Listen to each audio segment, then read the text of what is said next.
my dance, make it hurt. Hello, everyone. My name is Rachelle Meilleur, and I'm an assistant professor at Kyoto University of Foreign Studies. Today, I will be talking to Yoshi Grote, who is a lecturer in intercultural skills and gender at Kyoto Sangyo University. So welcome, Yoshi. Thank you, and hi to everyone.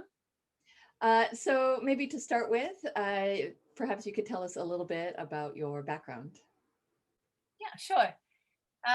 So my real name is actually Joasza, and that is because my mother is Polish, but Joasza is a little bit difficult to say, so it got shortened to Yoshi. And then because my father was in the diplomatic service, I grew up as a brat that moved every few years, and had a kind of peripatetic lifestyle that led me to call about 25 different houses in 12 countries home. Right.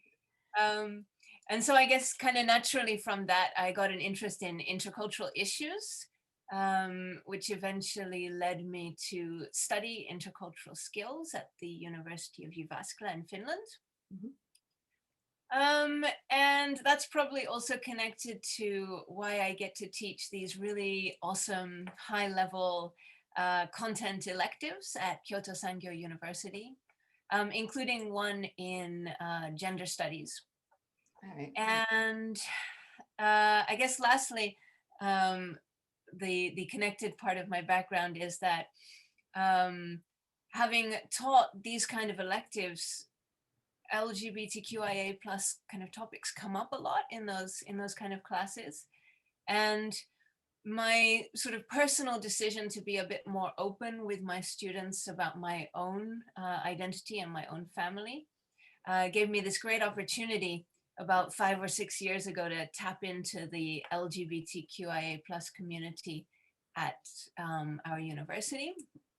And the interviews that I've been able to do with students over the past 5-6 years about what would make their classroom or their university a more comfortable environment for them has really informed the session that I'm planning on doing. Yeah, it sounds great.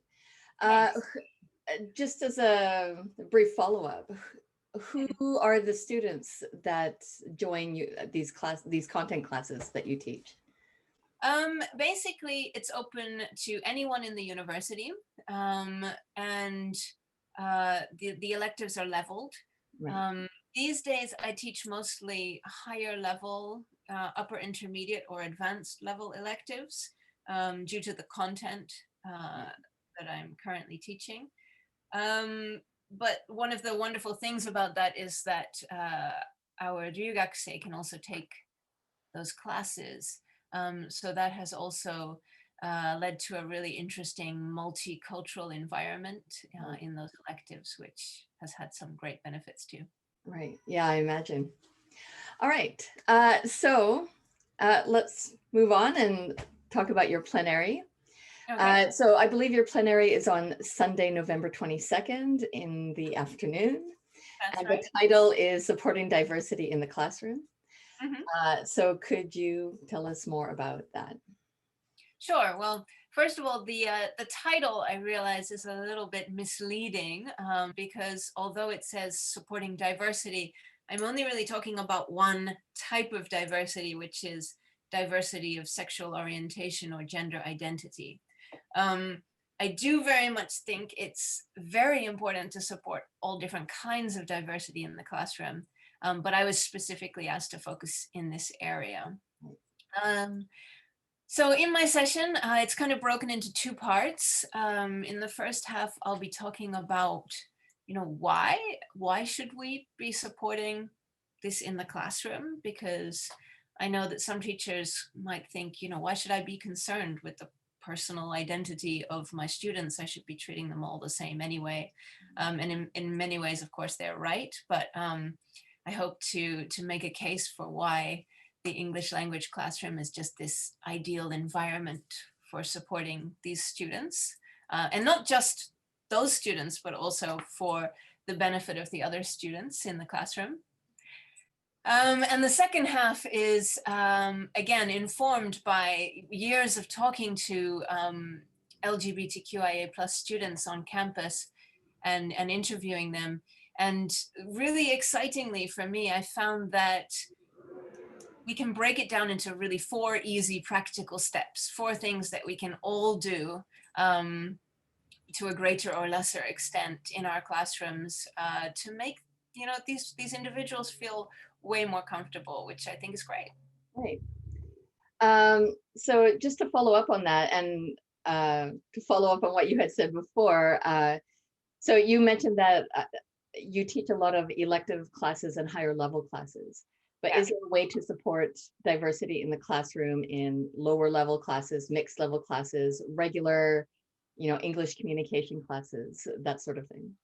Yeah, absolutely. And that's a question that I always get asked. And yes, there are very simple ways, I would say. And of course, if you have higher levels and you have more opportunity to get into these issues in depth in the target language, then you may have more opportunity. But there is absolutely a way to do this at all levels. Yeah. Yeah, that sounds great. Like, I think it's really important to be able to find ways to talk about diversity in other issues in the regular language classroom and not just in specific elective courses that Right. students who are already predisposed towards those issues are more likely to take. Right. Right.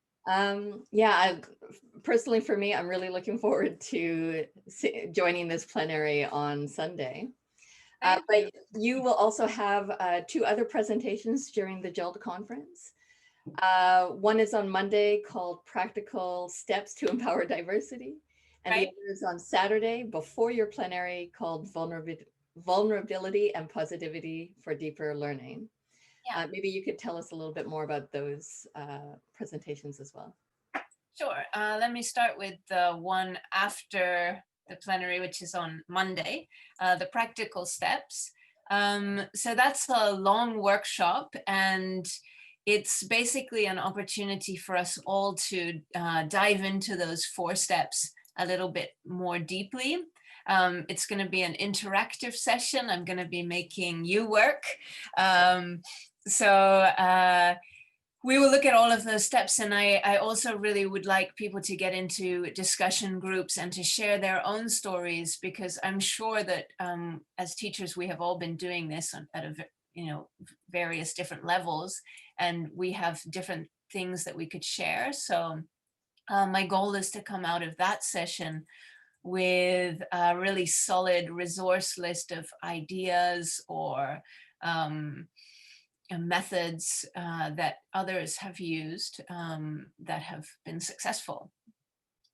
And the other one, which is beforehand, like you mentioned, that is a short workshop, but again, it'll be very interactive.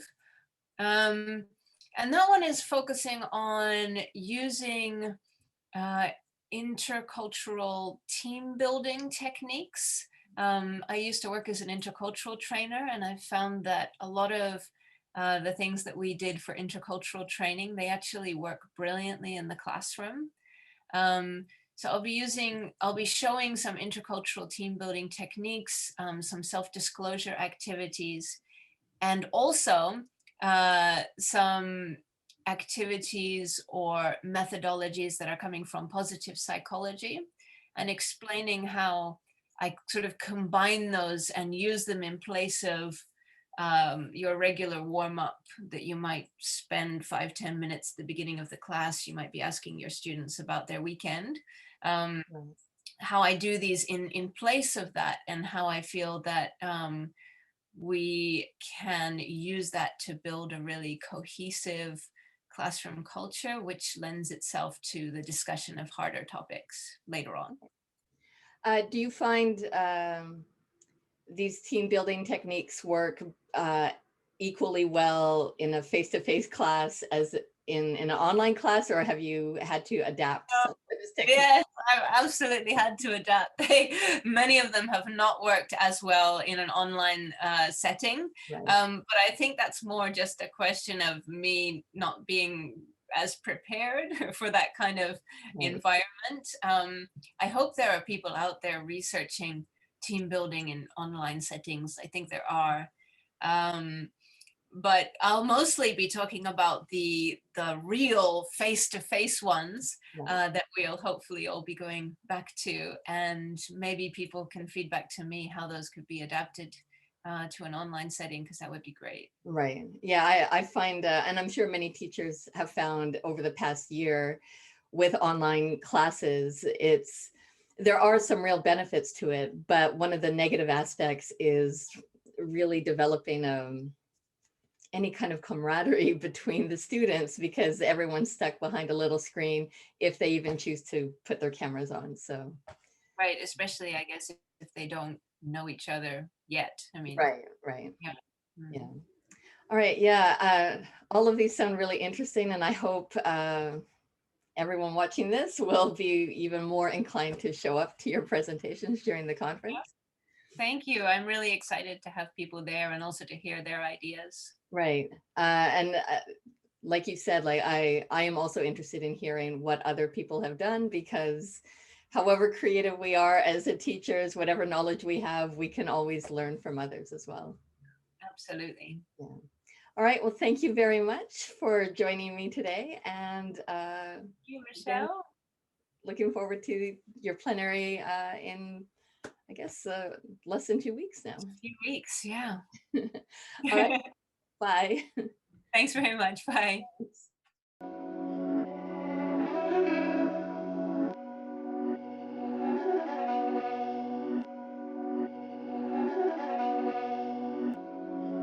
These my dollars make it hurt.